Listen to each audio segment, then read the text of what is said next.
أعوذ بالله من الشيطان الرجيم. بسم الله الرحمن الرحيم، وصلى الله على النبي الكريم سيدنا محمد وعلى آله وأصحابه وذريته ومن تبع بإحسانه إلى يوم الدين. السلام عليكم ورحمة الله.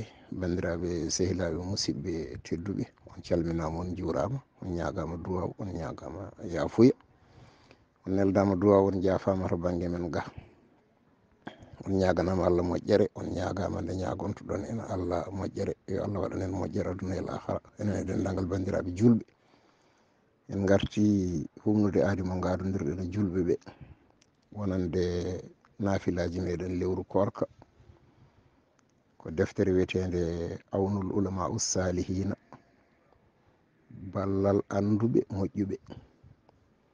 e ko kalten ɗo ko toon tawete, ko jamma jofde 5 ñande ñalli 4 ene jofi 5 jamma muɗum naafila muɗum ko ɗum jiɗɗen haalde hannde. o wiyene juule darɗe 6 yusalli 8 raka'atin yaqra'u fi kulli raka'atin bi ummil qur'an wa suratu alam nasrah lak sadrak marratan wahidatan wa qul huwa allahu ahad 3 marratin wa yaqra'u hadha du'a ba'da salami.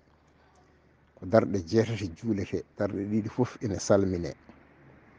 darnde fof ene jange fatiha lawol gotol, alam nasrah laka sadraka ene jange lawol gotol, qul huwa allahu ahad laabi 3.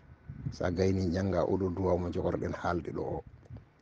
darɗe 8 darɗe ɗiɗi fof silmine. darnde fof jange fatiha lawol gotol, alam nasrah lawol gotol, qul huwa allahu ahad laabi 3. sa gayni janga oɗo duwaw mbiya allahumma ij'alni fihi min almustaghfirina waj'alni fihi min ibadika salihina waj'alni fihi min awliyaika almuttaqina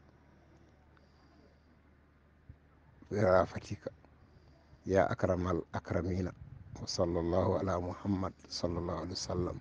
yo Allah jaɓan en golle men moƴƴe ɗe, o yaafo en ko tata ko.